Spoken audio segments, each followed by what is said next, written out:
Objetivos da lição, vamos lá. Entender que grandes líderes se levantam para acudir diante de uma situação difícil.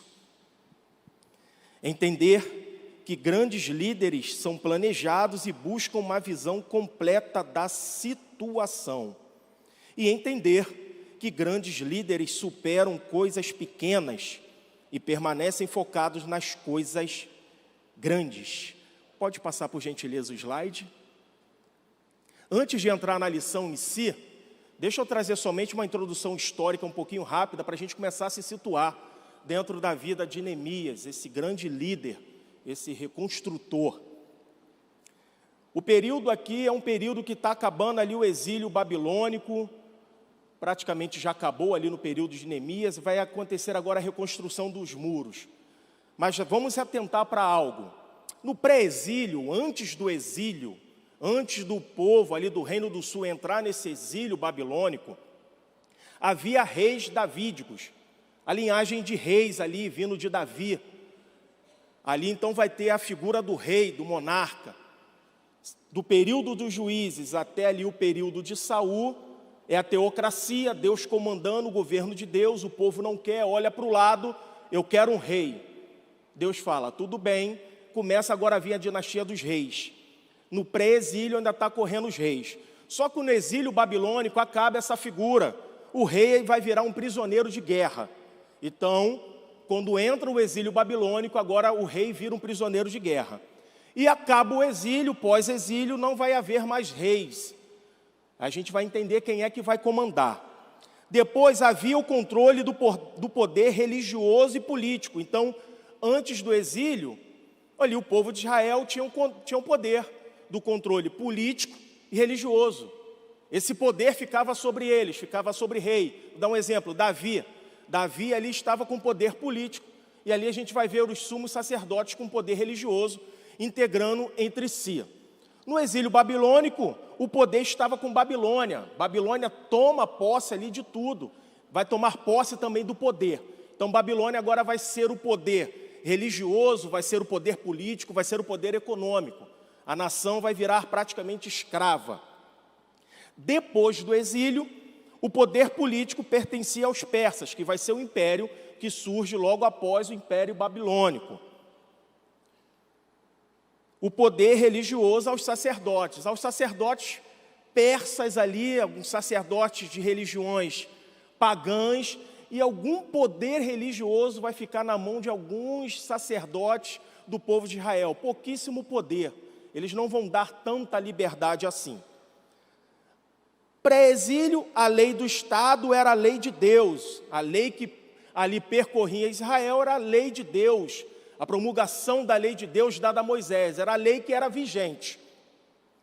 No exílio, o povo devia obediência à lei do poder estrangeiro.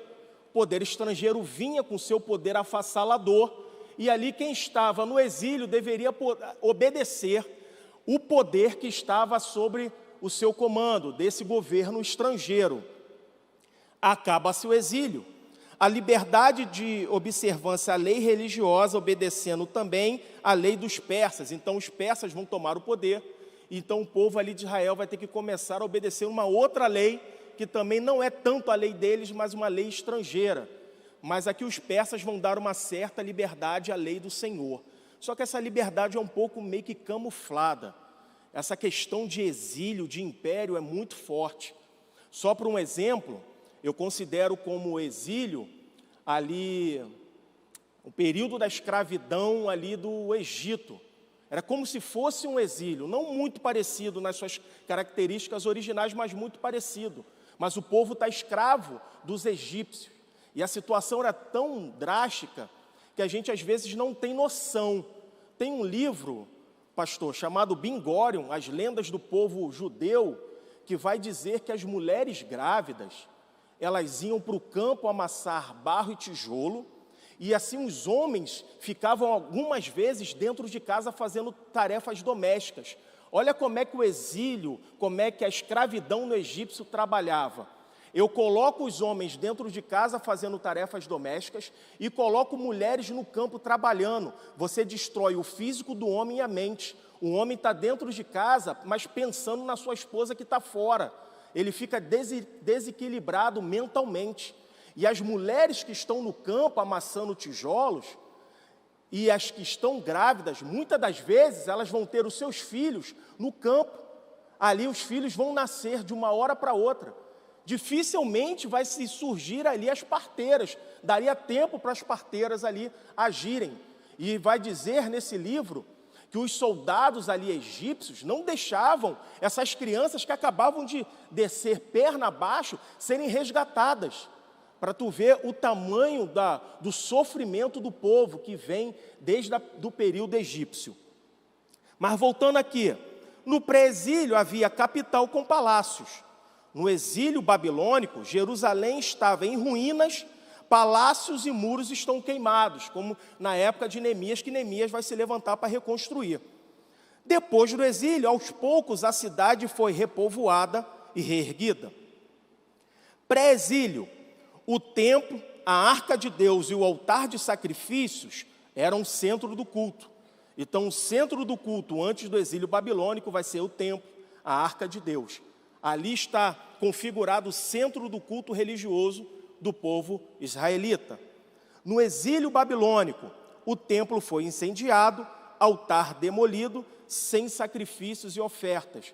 Eu vou te exilar e eu vou tirar a observância que você tem de cultuar a Deus. Você não vai poder cultuar a Deus. Jó, a primeira coisa que é tirada de Jó, bois, animais, que era o sistema de sacrifício da época. Satanás pensa, vou tirar tudo que Jó usa para sacrificar, louvar ao Senhor. Então Jó, a primeira coisa que é arrancado dele é o sistema de adoração a Deus. O que Satanás trabalha dentro de nós? A primeira coisa que ele tira não é o pagamento, não é o emprego, não é a questão do casamento. É a sua adoração dentro do seu coração. Quando você não tem mais força para adorar, você começa a se distanciar de Deus. Então o exílio está falando, eu vou te puxar para cá, mas eu vou arrancar o teu sistema de adoração. Você não vai ter dificuldades para adorar a Deus. Pós-exílio, altar, templo e culto são reconstruídos. Pode passar, por gentileza. Ainda na introdução, na questão do exílio, vai ter três grupos distintos que vão ser exilados, que vão passar por essa atmosfera do exílio. Durante o exílio, podemos distinguir, primeiro, durante o exílio babilônico, aproximadamente de 15 a 20 mil pessoas foram levados para a Babilônia. Não é todo o povo que é levado, é uma porção do povo. O povo ali babilônico, o Império Babilônico, sabe como trabalhar. E a gente vai ver isso aqui. Eles não levam todo mundo. Aproximadamente de 15 a 20 mil, alguns vão dizer 26 mil, vão ser levados cativos para a Babilônia. E aproximadamente 100 mil vão ficar na terra, em Judá. Não vão ser expatriados. Outro grupo foge para estados vizinhos, inclusive para o Egito, onde chegaram a construir um templo na colônia judaica de Elefantina, segundo Jeremias 44. A passagem de Jeremias 44, nessa tarde amarela, vai nos dizer: irando-me com as obras de vossas mãos, queimando incenso a deuses estranhos na terra do Egito. Então, olha como é que foi o exílio. Um povo vai para a Babilônia, um povo fica em Judá. Um povo não está nem lá, nem cá, vai para o Egito adorar a deuses estranhos. Olha como é que o exílio babilônico começou a trabalhar, com divisão. Aí eu botei aqui, dividir para conquistar. Acredito que a maioria já ouviu falar sobre a arte da guerra do livro Sun Tzu. Alguém aqui já leu esse livro, já viu? Eu já li, pastor, aqui no exército, trabalha com essa arte da guerra. Mas olha só, ele foi um teórico militar, Sun Tzu, ali de 554 a 496 a.C., Ele vai pegar ali o período ali de quase já do final da reconstrução dos muros por Neemias. Mas não é aí que eu quero entrar. Mas olha o que Sun Tzu vai falar no seu livro A Arte da Guerra. Se você usar o inimigo para derrotar o inimigo, será poderoso em qualquer lugar para ir. E existe uma premissa falando que você deve derrotar o seu inimigo usando o seu próprio inimigo. Dividir para conquistar. Acredito que todo mundo já ouviu essa frase um dia. Dividir para conquistar. Esse conceito de dividir para conquistar, ele vai ser usado pelo romano imperador Júlio César. Divide et impera. Ele divide também para conquistar. Filipe II da Macedônia e o imperador francês Napoleão também trabalham na divisão para conquistar. Também há o exemplo de Aulo Galbínio, que repartiu a nação judaica em 5 convenções, conforme relatada no livro 1 da Guerra dos Judeus de Flávio Josefo. Então, por que, pastor, que tu está falando isso? A tática do inimigo é te dividir para conquistar você. Aí, dentro da tua casa, ele divide. Você começa a brigar com seu esposo, sua esposa começa a brigar contigo, teu filho já não te ouve mais. O inimigo está dividindo dentro da tua casa e você não percebeu. E ele vai ganhando campo, ele vai ganhando território, porque ele está dividindo a sua casa para conquistar a sua casa. Você não fala mais com sua esposa já não te olha mais direito, seu filho já não te deu mais atenção. Ele dividiu a tua casa e muitas das vezes a gente não percebe. Dividir para conquistar. Cada um fica isolado num canto. Ninguém age em união. Por isso que os 4 pilares da ADVEC tem um que é fundamental. Quais são os 4? Visão, unidade, autoridade e palavra de Deus. Mas um essencial, unidade. Porque um reino dividido, por si só, não subsiste. Então, cuidado. Mas eu já profetizo aqui, mesmo sendo escola bíblica dominical, que toda divisão, seja dentro da tua casa, do teu casamento, da tua família, no teu trabalho, venha cair por terra nessa manhã, pelo poderoso nome de Jesus Cristo. Não vai haver divisão. O inimigo não vai dividir a tua casa para conquistar, não vai dividir a tua família para conquistar, não vai te isolar e dividir no teu trabalho para conquistar, não vai te dividir no ministério para te conquistar. Glória a Deus, como o nosso pastor presidente Silas falou, ministério não é teu, é da igreja, unidade. Trabalhe unidade, não se trabalha sozinho.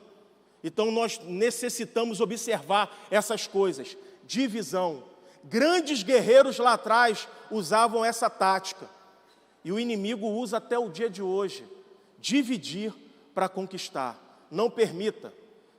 Tem algo que Neemias faz que é muito bonito. Eu até anotei aqui para não perder. Cadê? Olha o que Neemias faz. Em toda a sua trajetória, Neemias divide tarefas, mas não divide o povo. Neemias divide tarefas, mas ele não divide o povo. Dividir tarefas é uma coisa, tamanha capacidade de cada um. Agora, dividir o povo, não. Tem pessoas que dividem o povo e depois dá tarefa. Parecido, mas traz problema. Neemias, cada um vai pegar uma tarefa. E nós vamos ver lá na frente essa questão das tarefas. De acordo com os dados cronológicos dos próprios livros, Esdras e Neemias, cerca de 13 anos se passaram entre os últimos acontecimentos do livro de Esdras e o começo da história de Neemias. A maioria acadêmica, a escola majoritária acadêmica teológica vai considerar esse espaço de tempo entre o final dos acontecimentos do livro de Esdras e o início do livro de Neemias. Porém, se a gente não for entrar nessa discussão, há discussões e discussões prolongadas que de repente não teve diferença, que Neemias veio antes de Esdras, mas eu não vou entrar nessa discussão. eu vou levar no campo do que a academia teológica majoritária acredita. 13 anos de diferença entre os finais do acontecimento do livro de Esdras e vai iniciar a história de Neemias. Até porque na Bíblia hebraica era um livro só, não tinha essa divisão de Esdras e Neemias. Estou falando para uma igreja muito instruída, então até fica fácil. Introdução. Pode passar. Ao final do cativeiro, os judeus regressaram para dar início à reconstrução. A primeira tarefa de Neemias foi a reconstrução dos muros da cidade, para protegê-la dos vizinhos. Tarefa nada fácil, pois houve resistências internas e externas, e Judá encontrava-se dividida. O próprio povo se encontrava dividido. Nabucodonosor não brincou, ele falou, vou dividir esse povo, vai um pouco fica, vou dividir a mentalidade, um grupo vai falar A, outro grupo vai falar B, outro grupo vai pensar C, eles não vão se unir. E nisso eu vou entrando e vou conquistando a mente deles aos poucos. Judá encontrava-se dividida. Além disso, havia certo sincretismo religioso. O que é sincretismo religioso? Mistura. O período mais sombrio de toda a história bíblica, de Gênesis e Apocalipse, é registrado no período dos juízes. E no período dos juízes vai acontecer esse sincretismo religioso. De manhã, o povo está bombando na adoração a Deus. À noite, é só pagode, karaokê, está bombando o Nelson do Forrogode. O povo não está nem aí para Deus. Sincretismo religioso, mistura. Não pode haver mistura no povo de Deus. Nós devemos ser puros, santos, imaculados, sombra do nosso Cristo que morreu na cruz do Calvário. É por isso que Cristo vai tratar a fé como um grão de mostarda. Por quê? Porque o grão de mostarda, ele tem um problema. Ele tem problema na sua mistura, você tem dificuldade de misturar ele. Ele é um grão, tu tem dificuldade de trabalhar ele com outros grãos, fazer igual isso, transgênero, algo assim parecido. Aí Jesus fala, a tua fé tem que ser como um grão de mostarda. Por quê? A tua fé tem que ser pura, ela não pode ser misturada. Não pode haver dúvida na sua fé. Por quê? Porque eu sirvo a um Deus que não mente. E que a sua palavra não cai por terra. Se Ele falou que vai acontecer, vai acontecer. Amém? Tarefa nada fácil, pois houve resistências internas e externas. Abra um parênteses nisso aqui. Êxodo capítulo 4. Moisés vai chegar e vai falar, eis que não crerão e nem ouvirão a minha voz, porque dirão, o Senhor não me apareceu. Moisés está falando com Deus, o encontro dele com a sarça ardente. Deus está chamando Moisés para um ministério forte, ministério esse que estava na mão do Moisés, o cajado. Moisés está retrucando, tanto que Deus fala assim, Moisés, o que é isso que tu tem nas tuas mãos? Ele fala, uma vara. Vara, na sua tipologia do Antigo Testamento, é autoridade, ministério, é chamada. Aí Deus fala para Moisés assim, joga no chão. Jogou no chão, a vara se transforma numa serpente. E a serpente avança em Moisés. O que Deus está sinalizando para Moisés? Moisés, todas as vezes que você jogar o teu ministério no chão, ele vai contra você.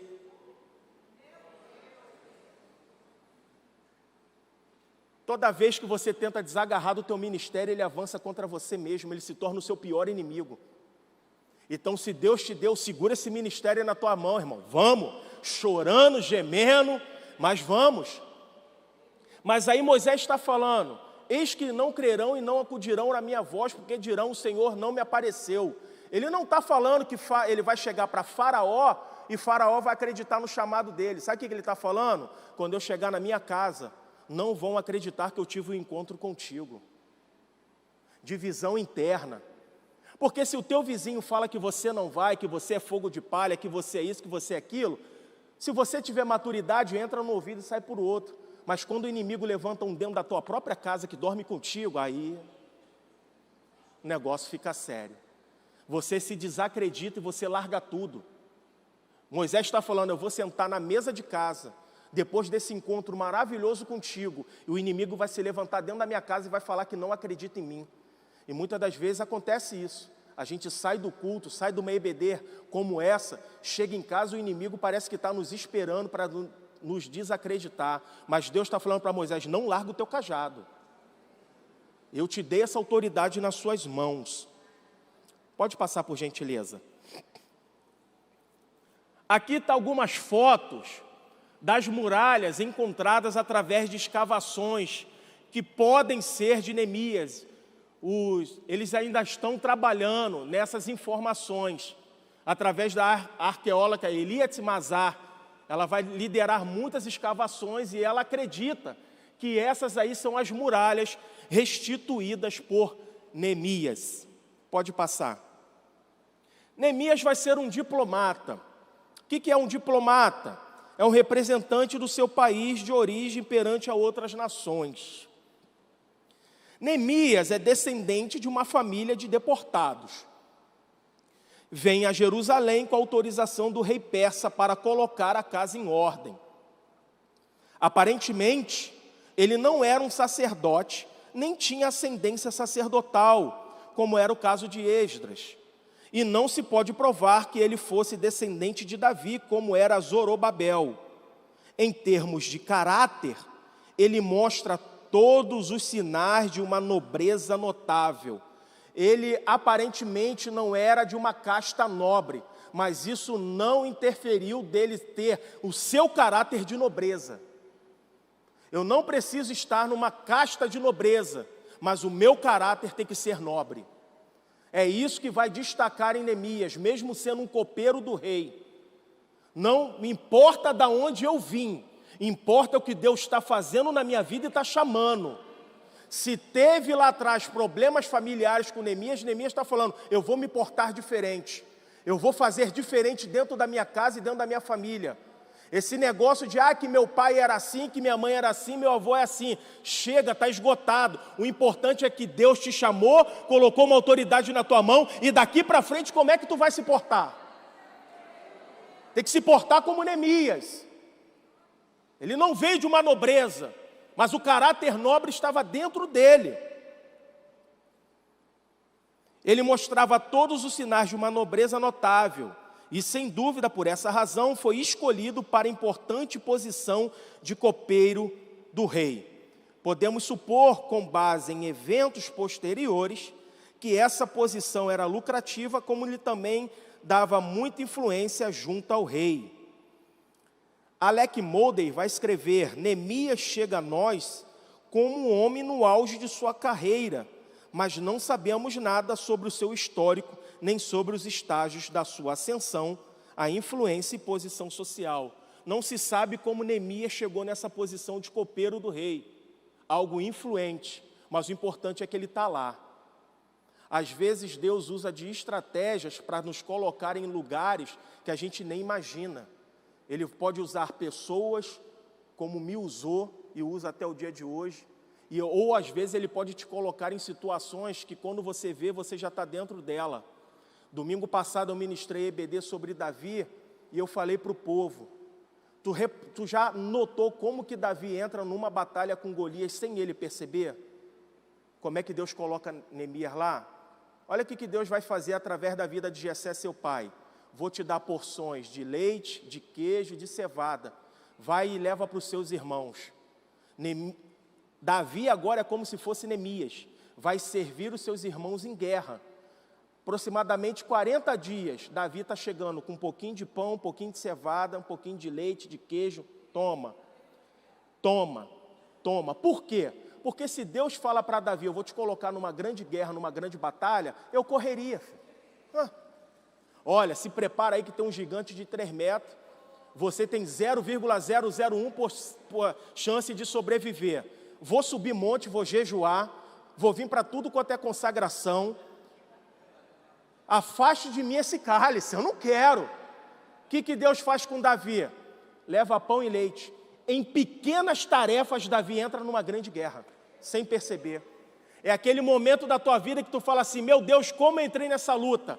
Foi fazendo pequenas tarefas que Deus te colocou para tu entrar nessa grande batalha. Mas se Ele te colocou, a vitória já é certa em nome de Jesus. Pode passar. O grande líder renuncia os seus interesses pessoais, aí dói. Quando o meu eu fala mais alto. Renunciar o meu eu para fazer a vontade de Deus. Neemias, cujo nome quer dizer Jeová conforta, apresenta-se no final do capítulo como copeiro do rei. Em alguns casos, nas cortes assírias e persas, o copeiro tinha acesso ao harém do rei e era, portanto, eunuco. Mas não nos é informado se esse era o caso de Neemias. A maioria dos copeiros eram eunucos, mas a história não relata isso na vida de Neemias. Também não haveria problema nenhum. O eunuco seria mais ou menos um homem estéril, que vai ter os seus órgãos genitais castrados. Normal na época. Somos levados a entender, por muitas maneiras, que Neemias era um homem religioso, não religioso no mau sentido, como dos fariseus que usamos hoje em dia, mas religioso de voltado a Deus, e devoto, que passava muito tempo em oração. No entanto, o seu fervoroso interesse pela situação de Jerusalém e o seu desejo de participar pessoalmente da restauração da cidade parecem ter ocorrido acidentalmente. Ele não esperava ser incluído nesse projeto de restauração. Vai chegar ali Anani, praticamente considerado como irmão de Neemias, e vai falar, olha, está tudo destruído lá, nossa cidade. Ele tipo que vai cair acidentalmente na visão dele, mas no plano e projeto de Deus já estava escrito na palma da sua mão. Assim como Davi, que entrou numa guerra, Neemias já estava no projeto de Deus de reestruturação. Mas na visão de Neemias foi por acidente, cair de paraquedas. Ninguém cai de paraquedas.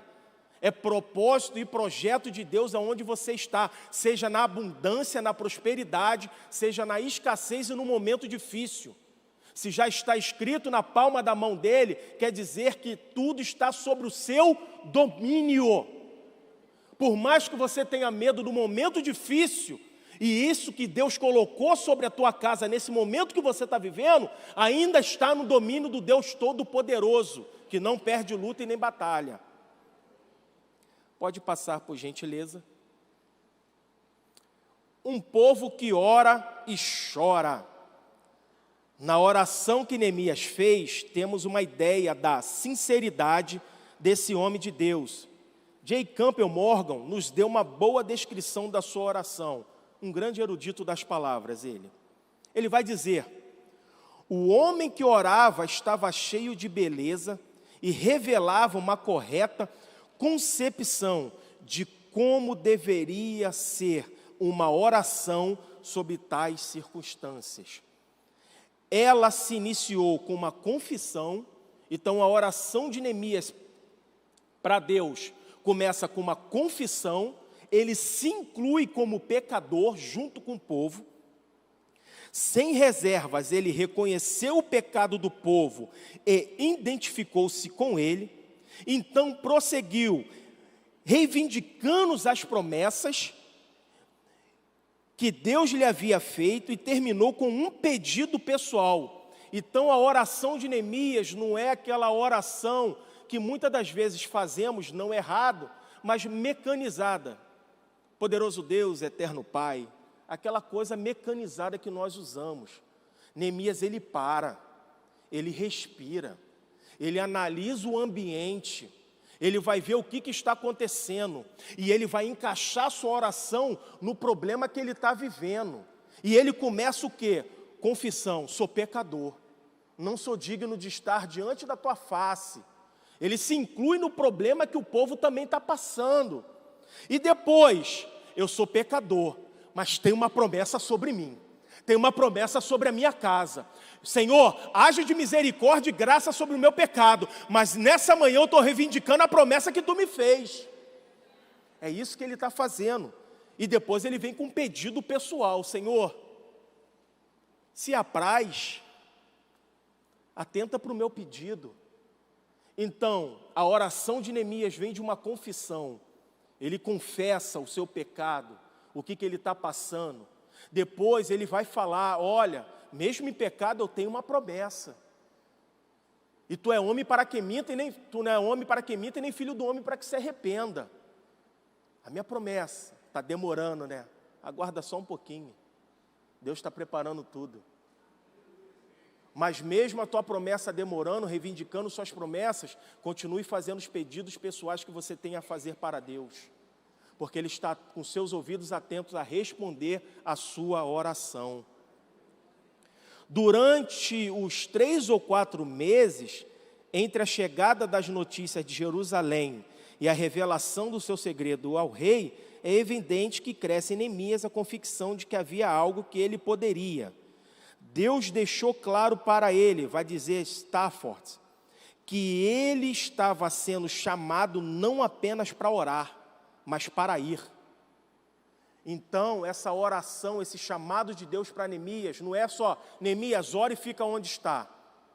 É Deus está falando, ora e vai. Bate no peito, assume o problema, vai para cima desse adversário. Já orou, já fez as confissões, já reivindicou as promessas, já fez o seu pedido pessoal, então agora arregaça as mangas. Moisés, por que esse povo ora? O tempo de oração parou. Diga para esse povo marchar, vai adiante, vai, levanta, arregaça as mangas, vai em prol, vai batalhar, vai lutar, porque a vitória já está garantida. Aleluia, Deus, sinto o poder de Deus aqui. E o Espírito Santo se manifesta no nosso meio. Deus está falando, ei, já orou, já colocou diante dele, se levanta. Levanta desse sofá. Sai dessa cama. Que todo espírito de ansiedade e depressão caia por terra nessa manhã, no nome poderoso de Jesus Cristo. É hora de ir, de avançar. Quem te garantiu não perde batalha. Lógico, de 3 a 4, até pode chegar a 5 meses de oração. Entre o tempo que chegou a notícia para Neemias, que as muralhas estão destruídas, até o tempo que ele vai chegar ao rei para reivindicar o que ele desejava, é quase 5 meses de oração. Vou dar uma ajoelhada aqui rapidinho. Senhor, tu sabe o que eu preciso, tá? Amém. Não. Quase 5 meses aí, Neemias, Primeiro, confissão, reivindicão de promessas, pedido pessoal e depois, Senhor, me dá sabedoria para lidar com esse homem. Você está passando por um momento difícil no seu trabalho, Senhor, é período de oração, Senhor, me ensina a falar com o meu chefe, me dê sabedoria, me dê entendimento, me dê o discernimento do coração do homem para saber o que está no coração dele, para falar as palavras certas. Tu tem orado para falar com o seu superior, tu tem orado para falar com a sua esposa ou com o seu esposo no momento difícil que vocês estão passando. Se desentendeu com o teu filho, às vezes não é autoridade de pai, é pedir Deus sabedoria. Senhor, coloca as palavras certas para lidar com o meu filho nesse momento. Às vezes não é força, é sabedoria vindo do altar. Às vezes a gente quer tudo colocar muita força e a gente acaba destruindo. Pode passar, por gentileza. Neemias disse ao rei que a cidade que abriga os túmulos de seus pais foi abandonado. Ele vai usar de inteligência. Ele vai chegar agora, depois do período de oração, e vai falar, o sepulcro dos meus pais, a cidade que eu morei. Ele sabe chegar. Eu escutei no meu processo de conversão, eu me converti na frente da televisão, numa mensagem do nosso pastor presidente, pastor Silas. Eu estava saindo do período do quartel, um período muito difícil para mim. Eu estava vindo do catolicismo, um catolicismo muito puxado que eu vivia. Eu sentei em frente à televisão num momento difícil. Pastor Silas pregando sobre as pedradas da vida, uma mensagem sobre Estevão, nunca mais saiu da minha memória. Mas ele falou algo que eu levo na minha vida, principalmente profissional. Ele fala assim, quem tem autoridade na mão não gosta de ser peitado. Então saiba chegar em qualquer autoridade. Você pode estar cheio do Espírito de Deus, mas você tem que saber respeitar a autoridade constituída. Mesmo que a autoridade esteja fora da visão, como assim estava Saul, Davi respeitava a sua autoridade. Quem tem autoridade na mão não gosta de ser peitado. Quando Davi pecou, o profeta chegou como? Contando uma parábola com todo jeito. Sabe por quê? Senão era a cabeça cortada do profeta. Ele era o rei, ele era a autoridade da nação. Então, devemos respeitar a autoridade.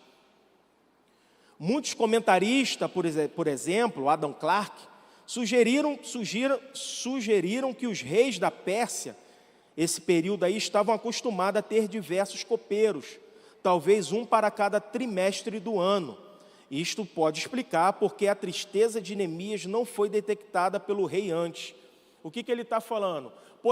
Seria o caso, de repente, de cada trimestre um copeiro servir ao rei. E de repente esse trimestre aí, que Neemias ficou em oração, seria um trimestre que Neemias estava fora de serviço. Ainda não tinha entrado na escala de serviço para assumir a posição. Então Neemias aproveita esse período que ele não está trabalhando para se dedicar à oração e à obra de Deus. Há períodos que devemos trabalhar e há períodos que Deus coloca, não filho, agora segura aí que o teu ministério vai bombar. Então Neemias ali vai ter praticamente esse trimestre ali para orar e louvar ao Senhor e pedir sabedoria. Pode passar, por favor, Neemias o construtor. Já estamos caminhando para o final, que o 3 e 4 é bem pequenininho. Os 2 primeiros capítulos de Neemias introduzem o projeto de Neemias, reedificar a cidade de Jerusalém. Ele deseja reconhecer a real situação da cidade para planejar o que deve ser feito.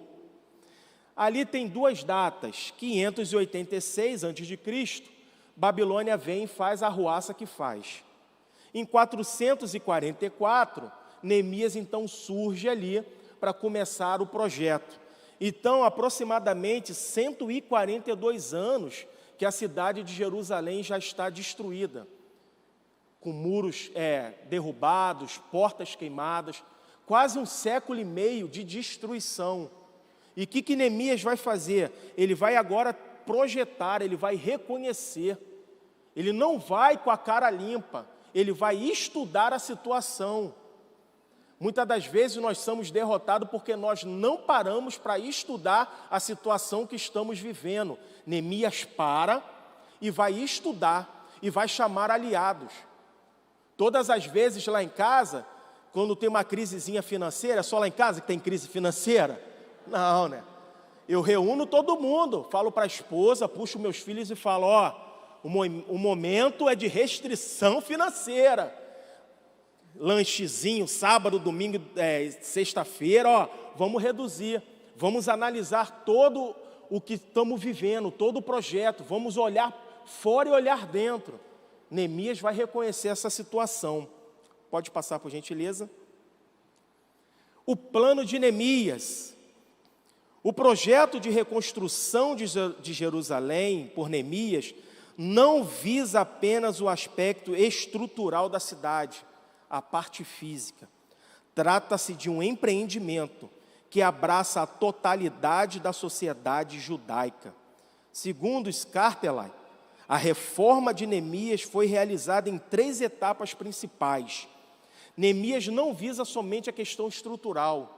Neemias está usando de uma tática muito forte. Eu vou usar a destruição que está, eu vou reconstruir muros, vou refazer as portas, mas eu vou aproveitar para reunir o povo de novo.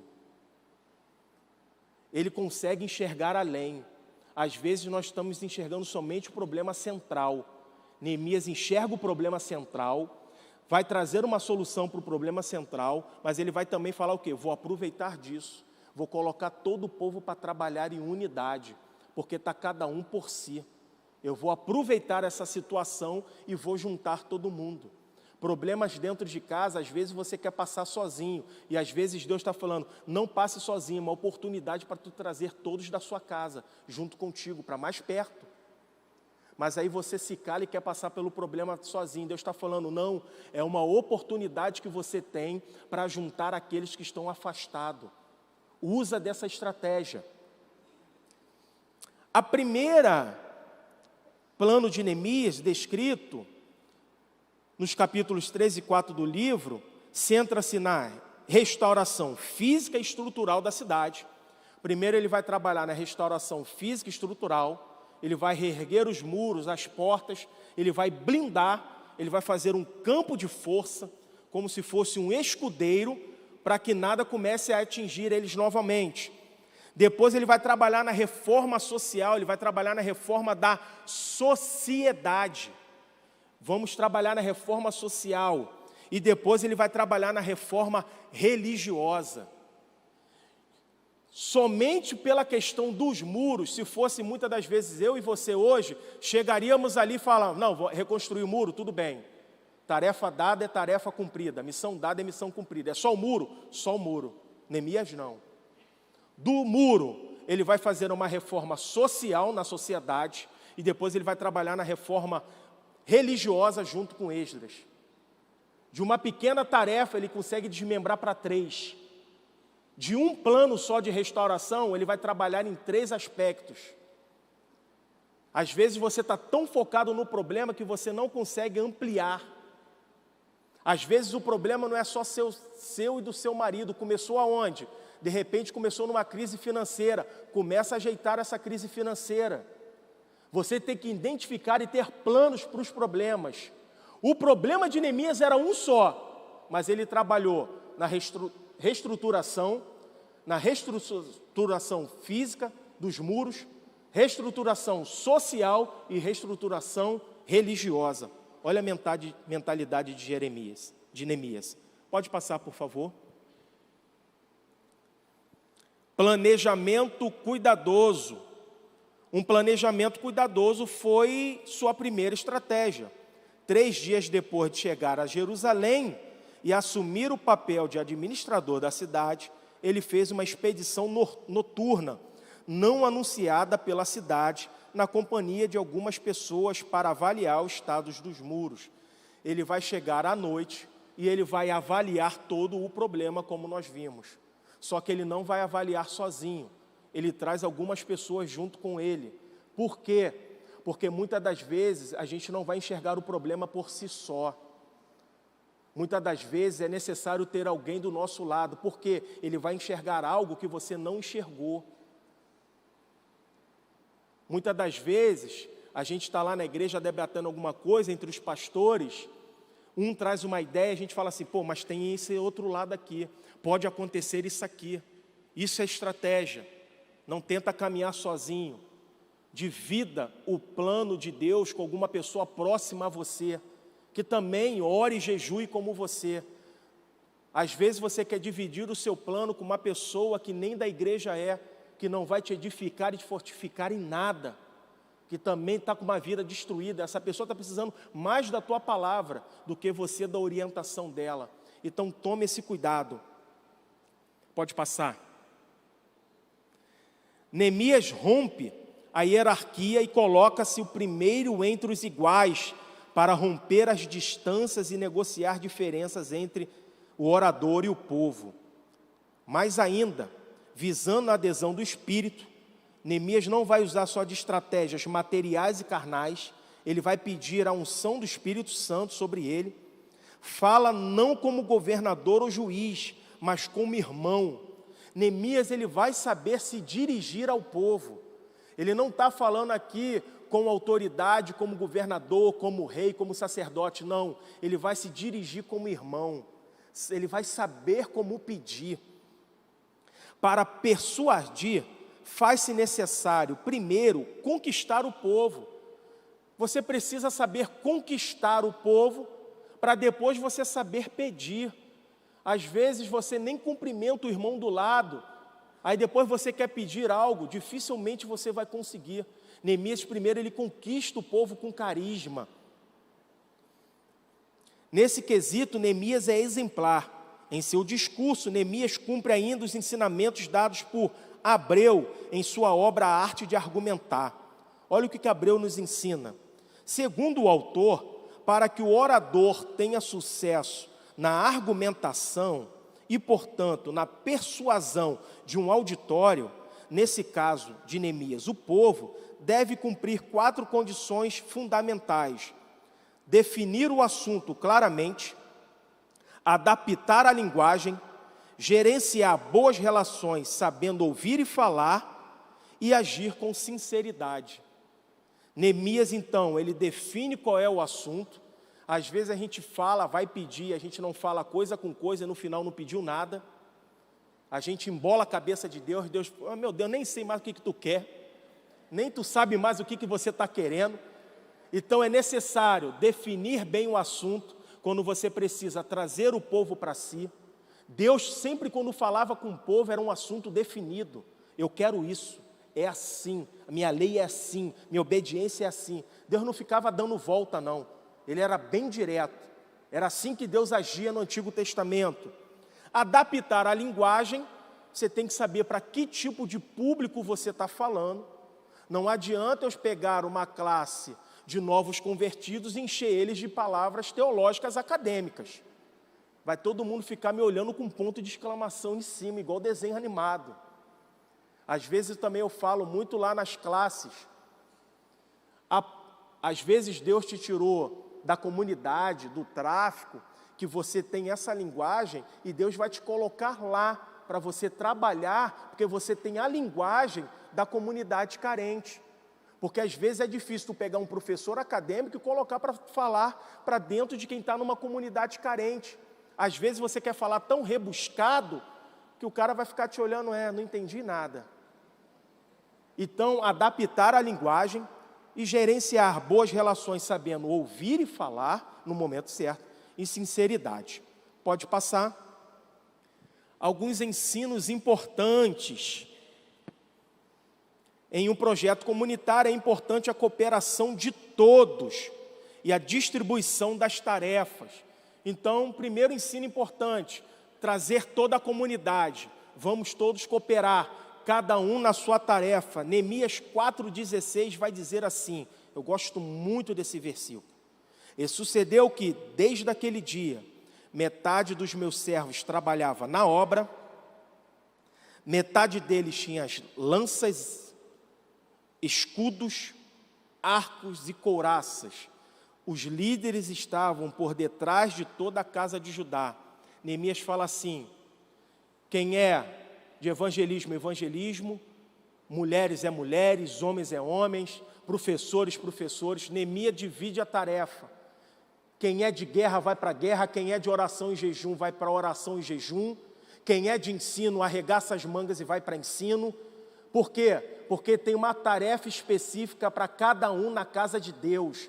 Ai, não, eu me sinto mal porque eu sou apenas o porteiro. Não, é uma tarefa que Deus colocou na sua mão. E dentro da tua casa também deve ter tarefas bem definidas. Enquanto tua esposa está orando, jejuando para a sua guerra, te cobrindo de oração, você levanta as mangas e arregaça ela e vai para a luta, vai para a batalha. Tarefas definidas. Cada um no seu chamado e vamos em frente. A segunda ali é que alguém começa a reparar, começa na reparação das obras e vai reparar primeiro ali perto da sua casa. Vai trazer o conceito de que preciso começar a trabalhar primeiro dentro da minha casa. Depois trabalhar fora. Primeiro eu preciso reestruturar a minha casa e próximo à minha casa, os meus familiares. Depois eu reestruturo fora. Pode passar. Um dos outros ensinos importantes é que, igualmente, ele vai tratar todo mundo socialmente igual. Lógico, cada um na sua tarefa, cada um no seu chamado. Quem é pastor, quem é diácono, quem é missionário, cada um no seu chamado interior. Mas aqui ele vai tratar todo mundo como iguais. Por quê? Porque é uma obra social e religiosa. Todo mundo vai meter a mão. Neemias vai ser o primeiro que vai se dedicar. Tem um ditado lá no exército, que eu me lembro até o dia de hoje, a tropa é espelho do guia. Se o guia faz, se o guia estuda, todo mundo estuda. Se o guia mete a mão, todo mundo mete a mão. E é assim que Neemias vai trabalhando, ele vai falar, o primeiro exemplo sou eu. Vamos. Aí ele consegue trazer todo o povo. Neemias, o guia espiritual. Pode passar. Agora é rápido. Pode passar. Ele vai identificar os seus adversários. Quem é? Sambalate, o horonita, um samaritano. Essa guerra de samaritano e judeu, desde a época do exílio assírio ali, o negócio ali é trágico, vai ter mistura, casamentos não autorizados. Depois os samaritanos vão profanar o templo de Jerusalém jogando ossos, aí a fúria aumenta. São vários processos de fúrias ali que vai tendo atrito contra esse povo, ao ponto de os samaritanos serem considerados pelos judeus como impuros desde o nascimento. Aí tu imagina, Jesus chega numa terra samaritana para falar com uma samaritana. Ela já é considerada impura desde o nascimento e ainda é mulher. Aquilo ali seria um escândalo terrível para o Senhor. Mas o meu Senhor quebra protocolo. E domingo passado eu ministrei sobre ela, só um adendo. Jesus vai falar com ela no poço. Ou fonte. Porque o escritor João está falando, fonte, fonte, Jesus fala, eu sou a fonte de água viva, eu sou a fonte de água viva. O escritor João bota fonte. Quando a mulher fala, ela fala poço, pastora Midian. Ela fala poço.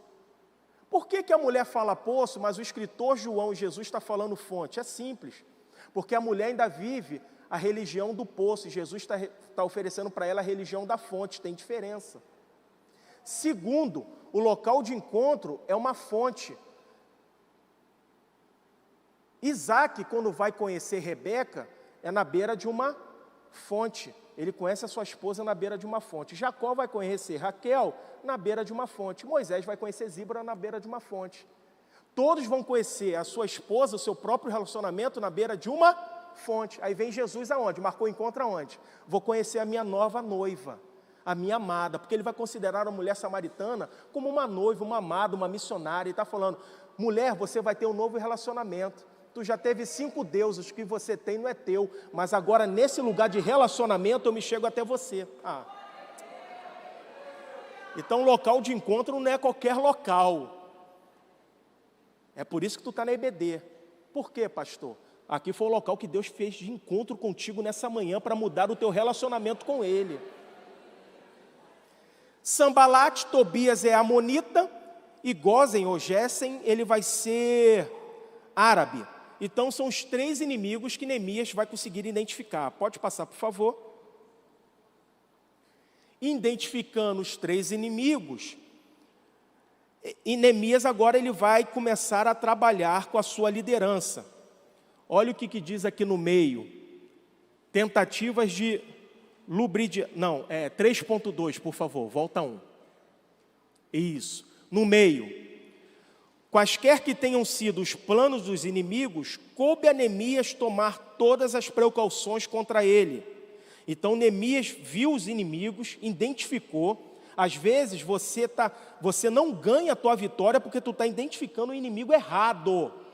Identifica o inimigo certo. Neemias identifica.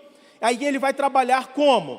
Com oração, vigilância, encorajamento, armas.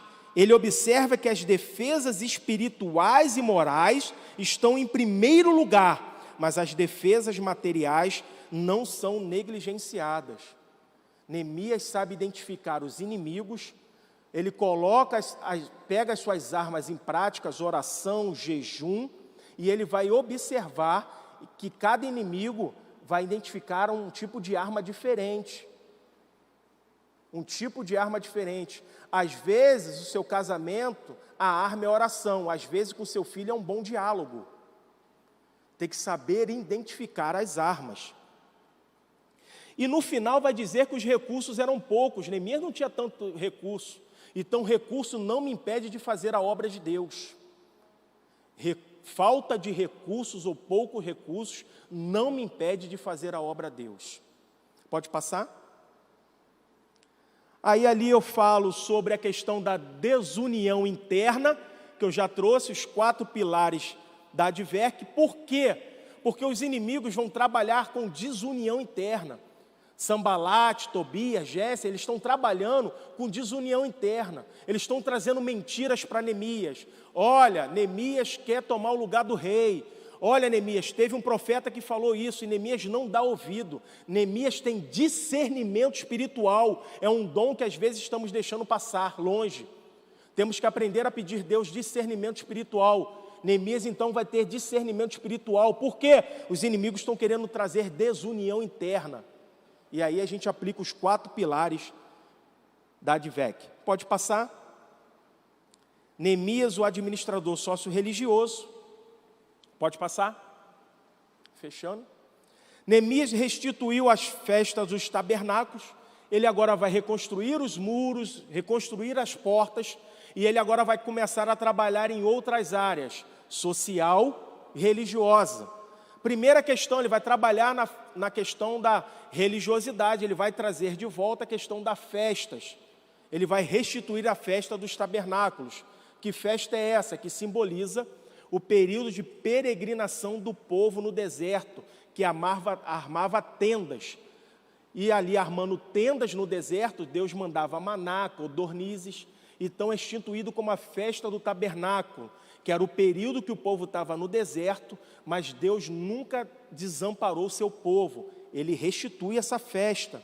Ele vai trabalhar também na leitura pública das Escrituras, tratada sobre arrependimento e confissão dos pecados. Ele vai pegar a leitura ali das Escrituras junto com Esdras e vai trabalhar nessa questão. Esdras, o escriba, é considerado o patriarca dos escribas, ele está ali. Esdras toma posição, ele assume a sua responsabilidade como escriba, como doutor da lei. Ele vai ensinar o povo, junto com os levitas, a palavra de Deus, que já estava ficando esquecida por causa do exílio. E ouvindo a palavra da lei, a emoção que o povo sabia que estava ouvindo aquela mesma palavra de Deus, ao qual tinha desobedecido no passado.